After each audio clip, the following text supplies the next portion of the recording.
Welcome to this new chapter of Know Yourself. Today we work on the optimization of the time, space and performance.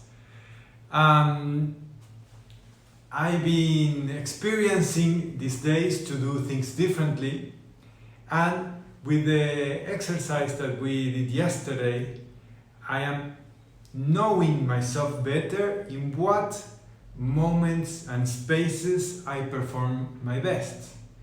That's what we are looking today. And the tools that we have been building up on the awareness of what are my fears, what makes me react, where do I escape, where are those alternatives, where I lead myself, what's that sense, that meaningful direction that I feel guiding my direction. Sense have another meaning right now, right? This sense towards our massive transformational purposes that are beyond ourselves. That building up, that framework, it's helping us to project strongly in our goals and our steps, and to make them grounded, to bring them down to earth and make things happen. I like to bring the concept of accountability. I learned accountability in English. I love it because it's this ability of you can count on me, like I can count on.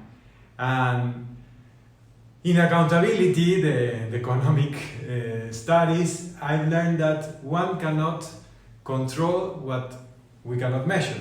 So this tool of checking our to-do list, our daily steps towards this big goal, is going to help us measure and have better control, like having the steer wheel of our destination.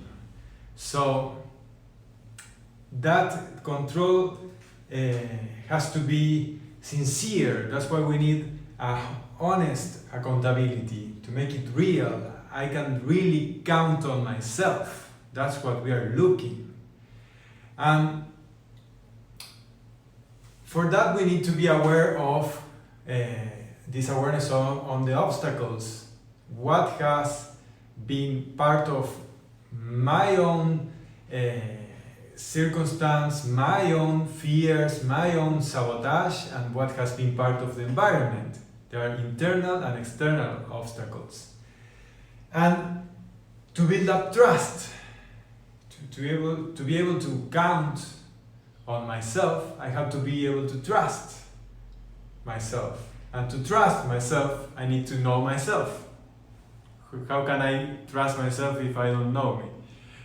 So that's why we're doing this, knowing ourselves, to build that core confidence and grounded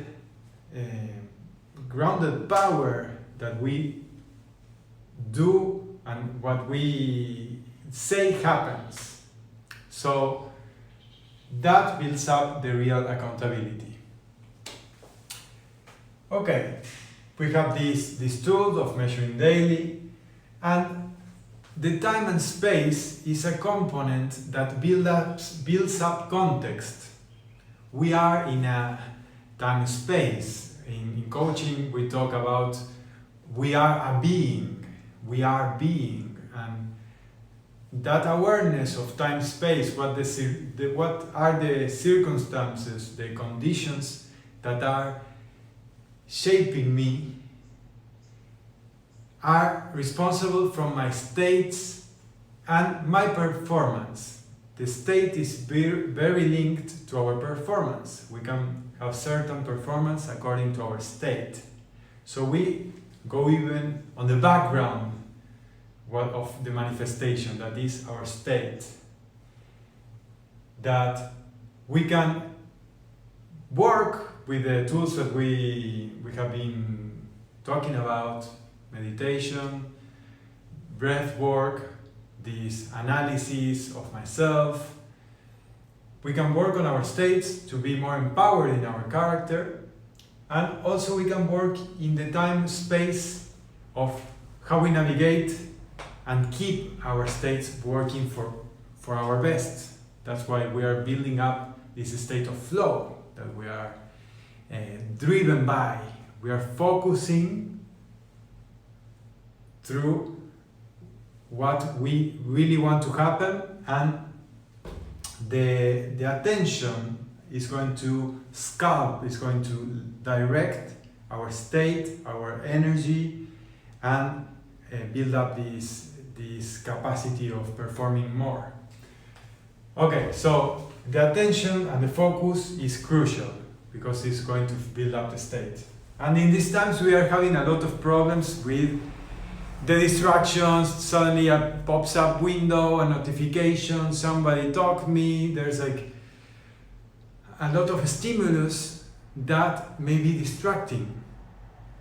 And we are going to talk on the hacks, some tricks to build up that inner space and more time to improve our states.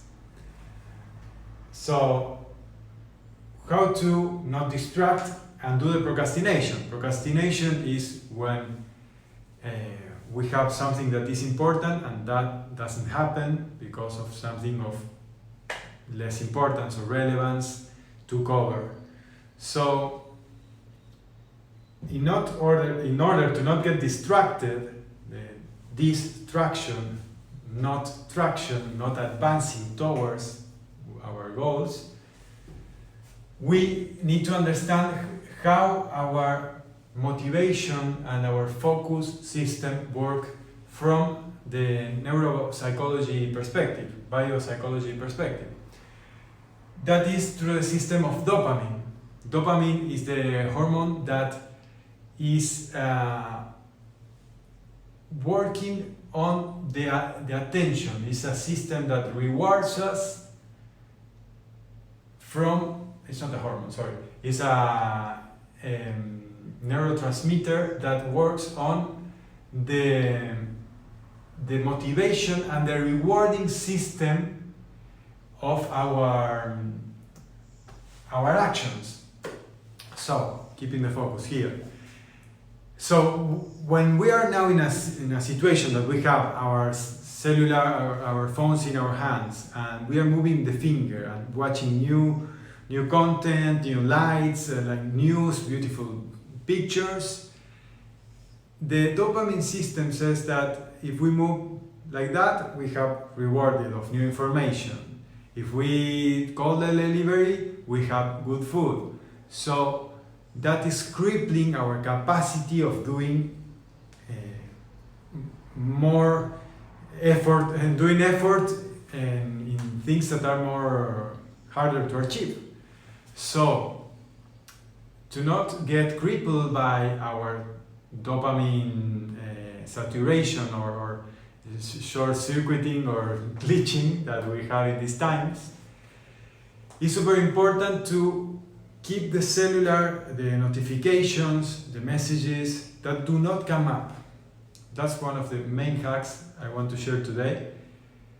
Not having permission to the notifications, messages, whatever thing that comes from the cell phone to not come out. Because the first attention, the first space we have is the space of our mind.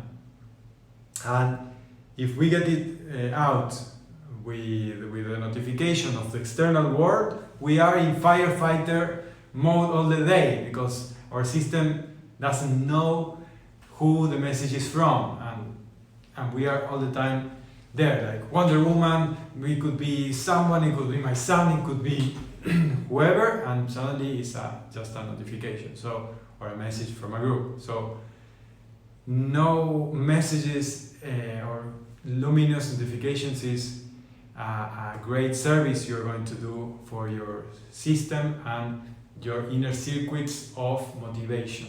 That's biologically. Okay, that hack as well will be nuanced to not use the cell phone in the first hour.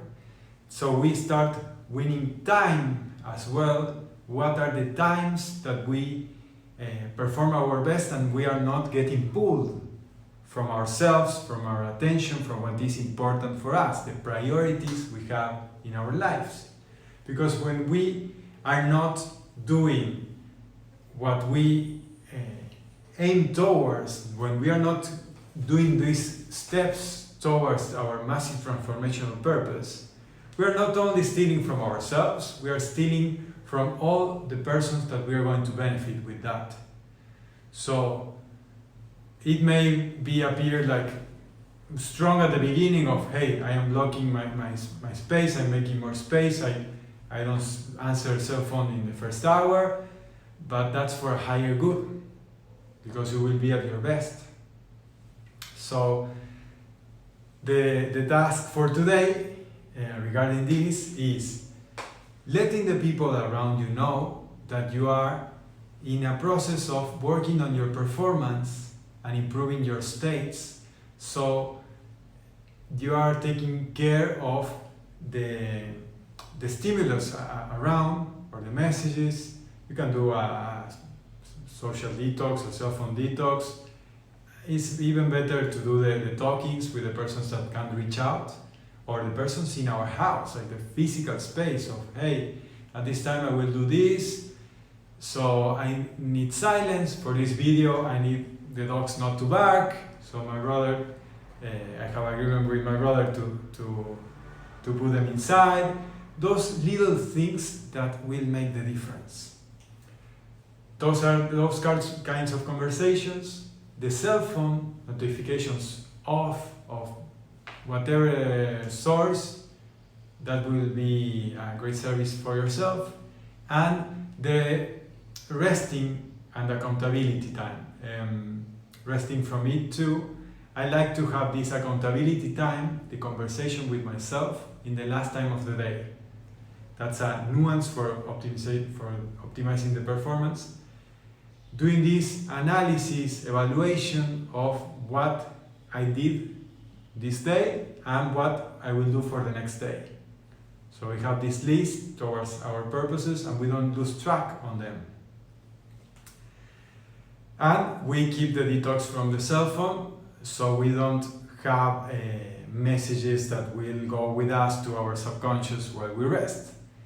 And remember, when we are with the cell phone, we are not resting. Even though we are in the sofa like that, we are still stimulating our system. We can be crippling our motivation.